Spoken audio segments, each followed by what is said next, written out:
State of matter, ठीक है ना, पदार्थों की अवस्था, जिसमें तीनों अवस्थाओं की बात करेंगे अपन, solid, state and gas.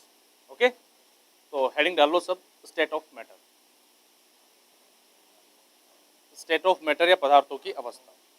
State of matter की बात करें तो हम कहें कि टोटल स्टेट कितनी होती हैं? 5 होती हैं, सबको पता है, पांचों के नाम सबको पता है, लिखने की जरूरत नहीं होगी शायद, या एक बार लिख ही देते हैं, ठीक है ना, एक बार लिख ही देते हैं। एक तो होती है सॉलिड, एक होती है लिक्विड, एक होती है गैस, और चौथी होती है प्लाज्मा, एंड पांचवी होती है बॉस आइंस्टाइन कंडेंसेट। ठीक है, पहली चीज ये पांचों प्रावस्थाओं के नाम याद होने चाहिए। मेनली अपन केवल 3 ही प्रावस्थाओं की बात करेंगे, इन 2 को छोड़ देंगे क्योंकि अपने काम की भी नहीं है, केवल नाम याद होना चाहिए कि टोटल स्टेट ऑफ मैटर कितनी है। कई बार जनरली एक क्वेश्चन यही पूछ लिया जाता है, बोस आइंस्टाइन कंडेंसेट, ठीक है, हिंदी में भी यही बोलते हैं, अब रामलाल को हिंदी में रामलाल ही बोलेगा, तो ये चीज याद रखोगे ना। अपन यहाँ पर आज जो डिस्कशन करेंगे वो सॉलिड, लिक्विड और गैस का ही करेंगे, क्योंकि मेनली क्वेश्चन इन्हीं से पूछे जाते हैं। इन दोनों की स्टडी आजकल हुई भी नहीं है और ना ही अपन यहाँ पर करेंगे, क्योंकि अपन वैज्ञानिक तो है नहीं, हम टीचर हो, तुम स्टूडेंट हो।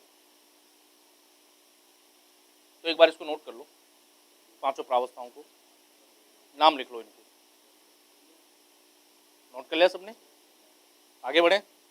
अब अपन सबसे पहले बात करेंगे गैसियस स्टेट की, गैस क्या है, ठीक है ना। देखो भाई, फर्स्ट अपना जो टॉपिक है वो है गैस। गैस क्या है, गैस की जनरल प्रॉपर्टी क्या है, या हम ये कह सकते हैं कि इसकी फिजिकल प्रॉपर्टी क्या है। तो हम कहेंगे कि जिसका वॉल्यूम और साइज दोनों क्या हो, अनफिक्स हो, अनिश्चित हो, उसको क्या कहेंगे, गैस कहेंगे। गैस का अगर वॉल्यूम निश्चित नहीं है तो इसका मतलब एक स्पेसिफिक कंडीशन यहाँ पर लागू करनी होगी, जिसके आधार पर हम इसकी स्टडी कर सकें।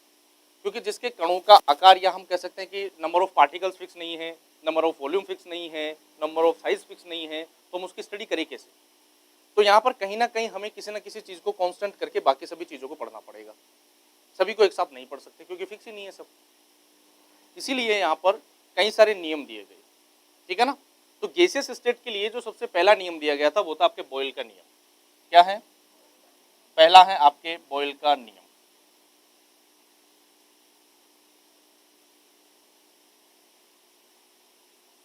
बॉयल का नियम,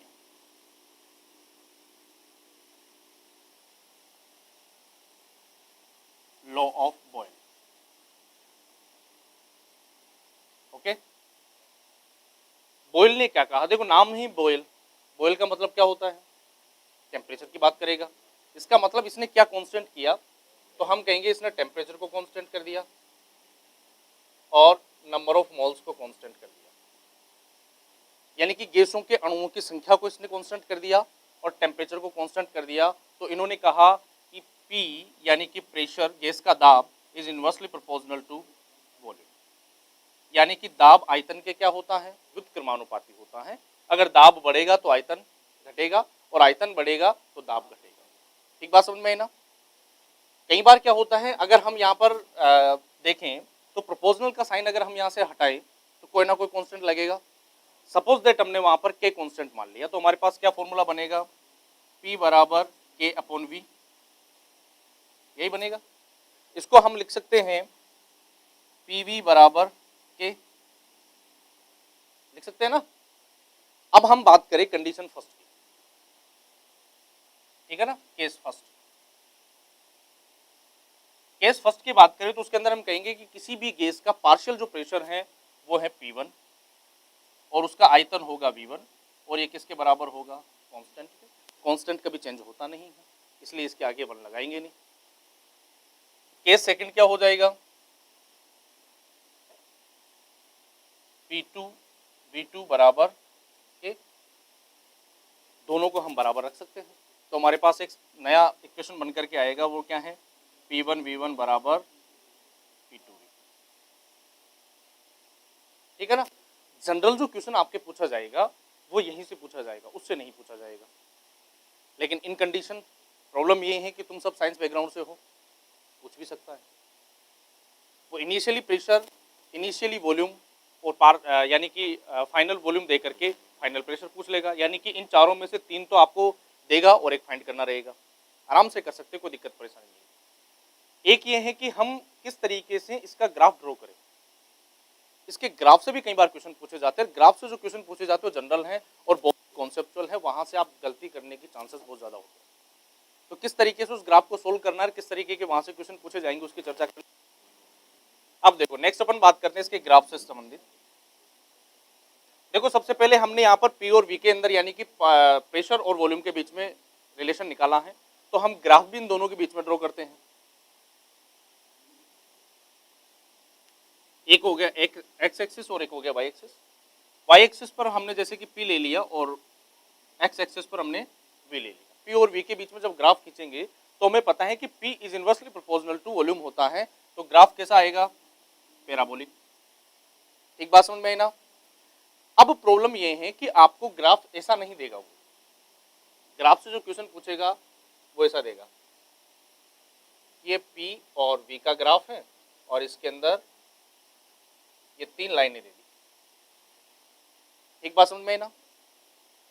और उसने कह दिया कि साहब जैसे कि यहाँ पर P1 है, ये P2 है और ये P3 है। बताओ P1 P2 P3 का ऑर्डर क्या होगा या इनका रिलेशन क्या होगा, कौन बड़ा होगा, कौन छोटा होगा, कौन क्या होगा। एक बात समझ में आई ना। इस सिचुएशन में हमें क्या करना है कि हमसे अगर P पूछा है तो इसके पैरेलल एक लाइन खींच दो। एक सीधी लाइन खींचने का मतलब है कि हमने V कांस्टेंट कर दिया है। एक बात समझ में है ना। V कांस्टेंट कर दिया है तो हम कहेंगे कि V जब कांस्टेंट हो जाता है तो P डायरेक्टली प्रोपोर्शनल T हो जाता है, यानी कि जो दाब है वो ताप के क्या हो जाता है, समानुपाती हो जाता है। एक बात समझ में है ना। अब यहां पर आपको एक चीज और देगा, वो है टेम्परेचर। जैसे कि उसने कह दिया कि ये T1 कंडीशन है, ये T2 है और ये, अब हमें पता है कि ताप बढ़ रहा है, T1 T2 T3 क्या है, तो हम कहेंगे कि T1 से ज्यादा बड़ा कौन होगा, T2, और T2 से ज्यादा बड़ा T3। और हमें पता है कि V को कांस्टेंट कर देंगे तो P डायरेक्टली प्रोपोर्शनल T हो जाएगा। इसका मतलब T3 पर जो P3 है वो भी सबसे ज्यादा होगा और हमारे पास रिलेशन क्या आएगा, P1 P2 एंड P3। एक बात समझ में आई ना। ग्राफ आपको P और V के बीच में नहीं देगा, हो सकता है एक और ग्राफ दे दे, यहां पर P रख दे और यहां पर 1/V रख दे, तो 1/V है ये डायरेक्टली प्रोपोर्शनल है P के, ये इनवर्सली प्रोपोर्शनल मत तो समझना है इसको, क्या है ये डायरेक्टली प्रोपोर्शनल। तो यहां पर क्या आएगा, स्ट्रेट लाइन आएगी। एक बात समझ में आई ना। अब स्ट्रेट लाइन से भी आपके सेम ऐसा कैसा क्वेश्चन पूछ सकता है, वो सोल्व कर सकते हो। आपको क्या करना है, एक एक्सिस को क्या करना है, कांस्टेंट कर देना है, बाकी का रिलेशन आपके सामने खुद ब खुद आ जाएगा, कंफ्यूज होने की जरूरत ही नहीं है। एक बात समझ में आई ना, तो एक बार इसको नोट कर लो। सेकेंड लॉ की बात करते हैं और वो है आपके चार्ल्स का नियम। सेकेंड क्या है, चार्ल्स का नियम, चार्ल्स लॉ। देखो चार्ल्स ने क्या किया, चार्ल्स बड़ा चालू आदमी था, इसने पी को कांस्टेंट कर दिया, ठीक है ना, पी के साथ में एन को भी कांस्टेंट कर दिया। एक बात समझ में आई ना। और इन्होंने कहा कि V directly proportional to T। एक बात समझ में आई ना, कोई दिक्कत परेशानी आता है। सेम वो हो जाएगा कि प्रोपोर्शनल हटेगा तो कांस्टेंट लगेगा। सेम दो कंडीशन अपन यहाँ पर रख सकते हैं, या इसको हम लिख सकते हैं कि V/T बराबर K, और सेम दो कंडीशन यहाँ पर अपन बना सकते हैं, और कंडीशन क्या हो जाएगी, V1/T1 बराबर K इक्वेशन फर्स्ट, V2/T2 बराबर K इक्वेशन सेकेंड, और दोनों को बराबर रखेंगे तो क्या हो जाएगा, V1/T1 बराबर V2/T2, या इसको लिख सकते हैं V1/V2 बराबर T1/। सेम एक क्वेश्चन यहाँ से पूछ सकता है वो, क्वेश्चन क्या पूछेगा, इन चारों में से 3 आपको देगा और 1 पूछेगा, उसकी मर्जी है वो पूछ सकता है। एक बात समझ में ना। एक बात करते हैं इसकी ग्राफ से, ग्राफ कैसा होगा। ग्राफ बनाना हमें v और t के बीच में, क्योंकि v और t है हमारे पास, दोनों डायरेक्टली प्रोपोर्शनल, इसलिए हमारे पास ग्राफ कैसा आएगा, स्ट्रेट लाइन। एक बात समझ में है ना।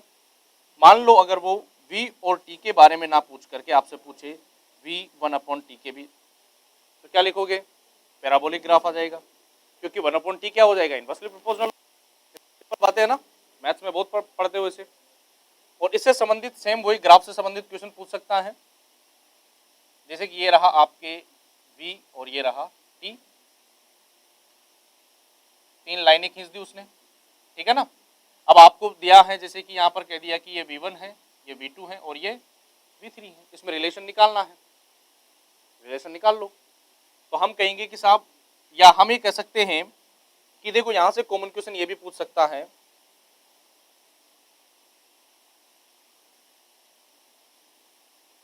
और क्वेश्चन ये पूछेगा आपसे कि v और t का ग्राफ हमें किसको रिप्रेजेंट करता है, बात समझ में ना। तो हम कहेंगे v और t का ग्राफ p को रिप्रेजेंट करता है, किसको, p को। तो यहाँ पर आपको v1 v2 v3 ना दे करके p1 p2 एंड p3 भी दे सकता है। करना क्या है, इनमें रिलेशन निकालना है।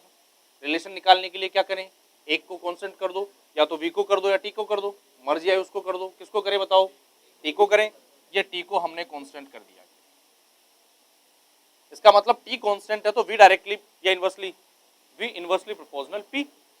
और हम कहेंगे कि ये है क्या, v1, ये है v2 और ये है v3।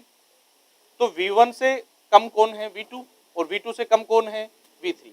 यानी कि रिलेशन क्या आ रहा है, v3 सबसे छोटा है, फिर उससे बड़ा v2 और उससे बड़ा, और हमें पता है कि v is inversely proportional to p। इसका मतलब उल्टा हो जाएगा, p1 इज लेस देन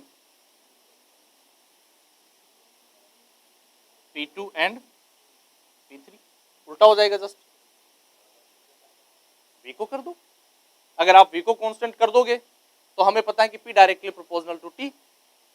एक बात समझ में, मान लो हमने इसको कांस्टेंट कर दिया, v कांस्टेंट हो गया, t डायरेक्टली प्रोपोर्शनल p।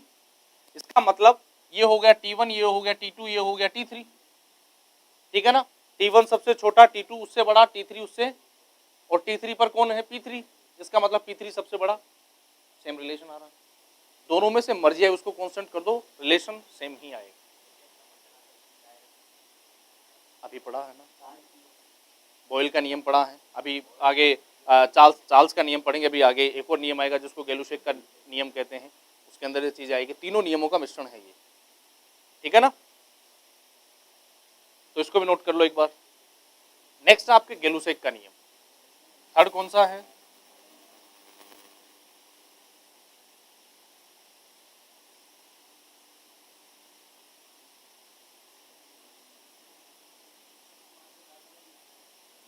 क्या, ये दिख नहीं रहा ढंग से, कोई बात नहीं, ये लो डार्क वाला ब्लैक ही ले ले, पूरा ब्लैक ही ले लेते हैं, टंटाई खत्म।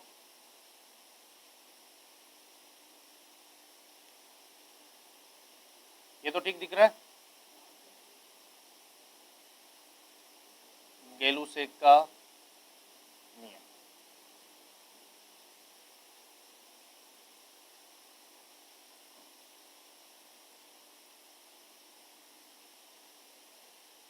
देखो गैलुशेक ने क्या किया, बच्चा एक ही है, करेगा क्या, p को पहले कांस्टेंट कर दिया, t को पहले कांस्टेंट कर दिया, अब एक ही चीज बची है, v कांस्टेंट कर दो। v क्या कर दिया इसने, कांस्टेंट, और जो n है नंबर ऑफ मोल्स, उसको भी क्या कर दिया इसने, कांस्टेंट। और इसने कहा कि p directly proportional to t, proportional हटेगा तो p बराबर kt and p upon t बराबर k। सेम वही दो केस लेकर के हम यहाँ पर रिलेशन क्या निकाल सकते हैं, p1 अपॉन t1 बराबर p2 अपॉन t2, या लिख सकते हैं कि p1 अपॉन p2 बराबर t1 अपॉन आ गया रिलेशन। दोनों के बीच में ग्राफ ड्रॉ कर देते हैं। ये रहा P, ये रहा T, और P और T के बीच में कैसा आएगा स्ट्रेट लाइन। अगर P और 1/T के बीच में खींच दे तो पैराबोलिक आ जाएगा। सेम ऐसा कैसा इक्वेशन यहां पूछ सकता है आपसे। क्या करेगा वो, ग्राफ दे दिया इसने P और T का, और वो पहला क्वेश्चन यही पूछ सकता है कि P और T का जो ग्राफ हो किसको रिप्रेजेंट करता है, तो हम कहेंगे V को रिप्रेजेंट करता है, यानी कि वॉल्यूम को रिप्रेजेंट करेगा। तो इसने जैसे कि 3 लाइनें खींच दी हैं, V1, V2 एंड V3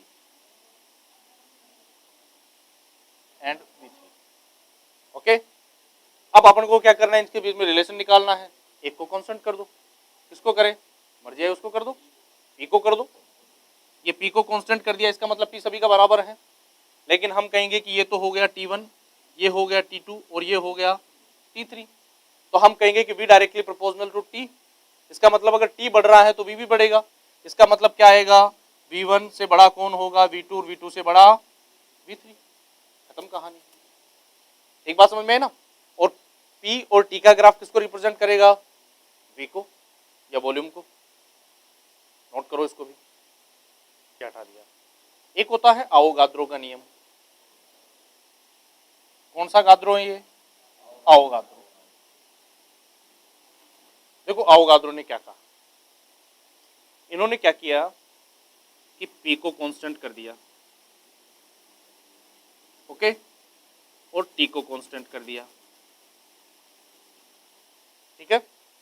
और इन्होंने कहा कि V डायरेक्टली प्रोपोर्शनल N, ठीक है ना। N क्या है, N है नंबर ऑफ मोल्स। पहली चीज ये कि नंबर ऑफ मोल्स निकालना आता है आपको, आता है सबको, नहीं आता तो आता है पक्का, निकाल दोगे, किसी का भी निकलवाएं, निकाल दोगे। चलो एक बार इसको पढ़ लेते फिर आपको ट्यूशन देंगे, तो मोल निकाल के बताना है ना। V डायरेक्टली प्रोपोर्शनल N, अगर इसका स्टेटमेंट आ जाए, मान लो कई बार ऐसा क्वेश्चन पूछ ले कि निम्नलिखित में से आवोगाद्रो का नियम है, 4 स्टेटमेंट देगा। अब स्टेटमेंट में आपको V directly proportional N statement देगा, तो स्टेटमेंट में क्या लिखा होगा कि समान में उपस्थित सभी गैसों के अणुओं की संख्या या नंबर ऑफ मोल्स सेम होता है, क्योंकि V डायरेक्टली प्रोपोर्शनल N। अगर आयतन बढ़ेगा तो नंबर ऑफ मोल्स भी बढ़ेगा, अगर आयतन घटेगा तो नंबर ऑफ मोल्स भी घटेगा। इसका मतलब आयतन कोई सा भी हो, अगर उसके अंदर जो गैस भरी हुई है, दो गैसें हैं अलग अलग हैं, जैसे मान लो एक में ऑक्सीजन भरी हुई है, एक में हाइड्रोजन भरी हुई है, ठीक है ना, लेकिन दोनों का वॉल्यूम समान है, तो इसका मतलब उस समान वॉल्यूम में जो नंबर ऑफ हाइड्रोजन एटम और नंबर ऑफ ऑक्सीजन एटम जो है वो भी क्या होंगे, समान होंगे। ये स्टेटमेंट है आपके आवोगाद्रो का। वो यहां पर भी दो कंडीशन लगा सकते हैं, N1 V1 N2 V2 लगा सकते हैं।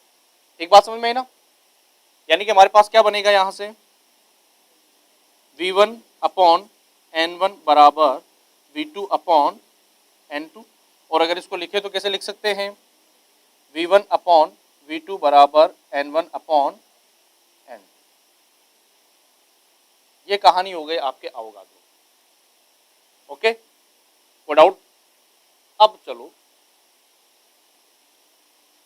आओ तुम्हें ले चले मोलों के शहर में, तारों के नहीं मोलों के शहर में, है ना, किसमें, मोलों के शहर, ठीक है ना। मोल कैसे निकालें, नंबर ऑफ मोल्स कैसे फाइंड करें, हम आपको क्वेश्चन देते हैं।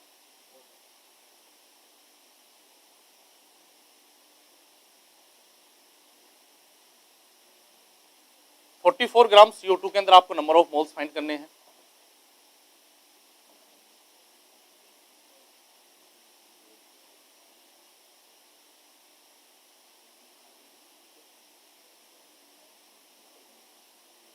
$11.2 लीटर H2 के मोल फाइंड करने हैं।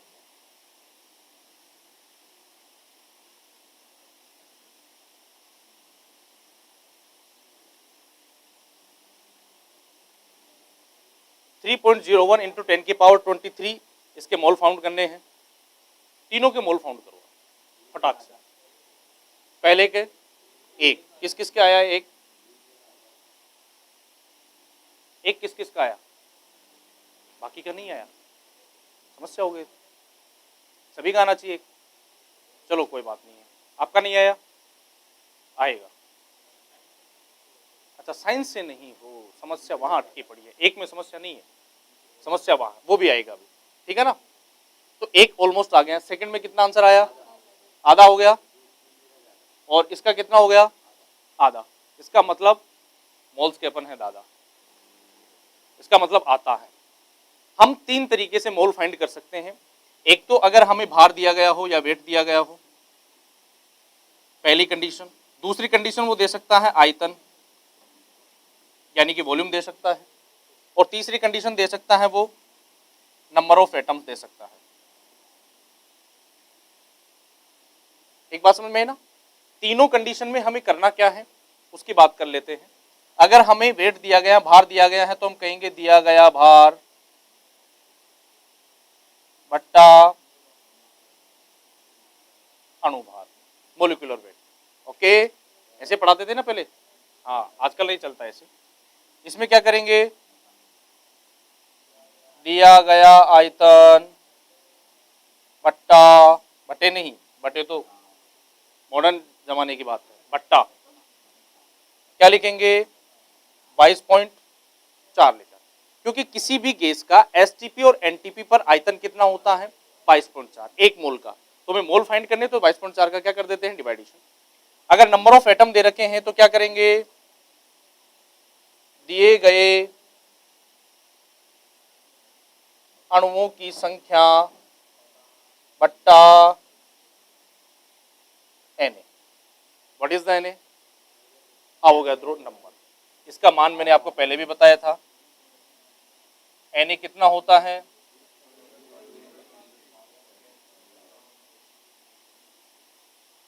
यही होता है। तो हमें करना क्या है, जो भी हमें अणुओं की संख्या दी गई है उसमें 6.023 इंटू 10 की घात 23 का क्या कर दो, भाग दे दो, और खुद भी भाग जाओ। ओके, तीनों तरीके से, इससे ज्यादा मोल को फाइंड करने के तरीके नहीं। ओके, इससे और भी क्वेश्चन पूछे जाते हैं, ठीक है ना, इतना ही नहीं है। मान लो वो कहता आपसे कि 44 ग्राम CO2 के अंदर उपस्थित परमाणुओं की संख्या ज्ञात कीजिए, नंबर ऑफ एटम्स फाइंड कीजिए। करो, 54 ग्राम CO2 में नंबर ऑफ एटम्स कितने होंगे, फाइंड करो फटाक से। लिख बाद में लेना, मिटाएंगे नहीं, सबको मौका देंगे लिखने का। क्या करना है, मोलों की संख्या आ गई हमारे पास, जितनी भी आई है उसको कितने से मल्टीप्लाई करना है, एवोगाद्रो नंबर से, और देखना है कि उस कंपाउंड के अंदर नंबर ऑफ एटम कितने हैं। तो हम कहेंगे कितने हैं, 3 से मल्टीप्लाई कर दो उसको, आपके पास क्या आ जाएंगे, नंबर ऑफ। क्लियर बात समझ में आई, कोई दिक्कत परेशानी नहीं है ना, समझ में नहीं है, करना कुछ नहीं है दादा। जो भी नंबर ऑफ मोल्स आए ना, आपको पूछा क्या है नंबर ऑफ एटम्स, तो हमें पता है कि एक मोल किसी भी मैटर के अंदर जो नंबर ऑफ एटम्स वो कितने होते हैं, कितने, जितने मोल हैं उसको गुणा कर दो इससे, क्या आ जाएगा आपके पास, नंबर ऑफ, क्या आ जाएगा, एटम्स नहीं आएगा, नंबर ऑफ मॉलिक्यूल्स, अणुओं की संख्या आएगी। अब हमें पता है कि एक अणु के अंदर 3 परमाणु हैं, तो नंबर ऑफ मॉलिक्यूल्स को हम 3 से मल्टीप्लाई कर देंगे तो नंबर ऑफ एटम्स आ जाएंगे। क्लियर हो गया, अब कोई डाउट परेशानी कतई नहीं है, समझ में आ गया, आ गया। एक सोल्व करके बताऊं, एक भाई जैसे कि मान लो यहां पर करते हैं, छोटी सी जगह है, पहला ही कर लेते हैं। हमें क्या लगाना, भार दिया गया है, ग्राम क्या है भार, तो भार के फॉर्मूला क्या लगाएंगे, दिया गया भार बट्टे अणुभार। दिया गया भार कितना है बट्टा अणुभार कितना है, हमें नहीं पता, आओ पता करें। CO2 है, क्या है, कार्बन का परमाणु क्रमांक होता है कितना, अरे 6 होता है, मूर्खो बोलने से पहले सोचा करो हम बोल क्या रहे हैं। हमने पूछा है परमाणु क्रमांक कितना होता है 6, और एटॉमिक वेट कितना होता है 12, हमने लिख दिया 12, लिख दिया। एक ऑक्सीजन का कितना होता है, तो 2 का कितना हो जाएगा 32 हो गया। ये लो अपने दांत 32 कितने हो गए, अनुभार कितना आया 44 एकम बराबर ये आ गया 1। इसका मतलब 44 ग्राम CO2 के अंदर कितने मोल आए, 1 मोल आए। हमें पता करना है परमाणुओं की संख्या, पहले अणु तो पता करें। अणुओं की संख्या के लिए क्या करेंगे, 1 गुणा 6.023 गुणा 10 की घात, कितना आंसर आया, इतना ही आया। एक बात समझ में है ना। अब करना क्या, हमारे पास आ गए नंबर ऑफ मॉलिक्यूल्स, क्या आ गए हैं। अब हमें क्या करना है, नंबर ऑफ एटम्स। अब हमें देखना है कि टोटल मॉलिक्यूल्स तो आ गए, लेकिन एक मॉलिक्यूल में कितने एटम हैं, कितने हैं, 1 कार्बन का, 2 ऑक्सीजन के, टोटल कितने हो गए 3। इसको 3 से गुणा और कर दो, आंसर आ जाएगा। ठीक बात है ना। दूसरा आयतन, आयतन में क्या करना, दिया गया आयतन कितना है 11.2 लीटर, भाग कितने का देना है 22.4 का। 11.2 में 22.4 का भाग देंगे तो 1/2 आएगा कि नहीं आएगा, यानी कि 0.5 आंसर आ गया। इसके अंदर आपको क्या करना है, पहले इसको Na से गुणा करो, तो 0.5 को Na से गुणा करोगे तो आपके पास क्या आएंगे, नंबर ऑफ मॉलिक्यूल्स। और फिर हमें पता है कि एक हाइड्रोजन के अंदर 2 एटम हैं, तो फिर उसको 2 से मल्टीप्लाई कर दो तो क्या आ जाएगा, number of atom. Same process है, ठीक है ना। कोई दिक्कत परेशानी अब नहीं है ना, नोट कर लो।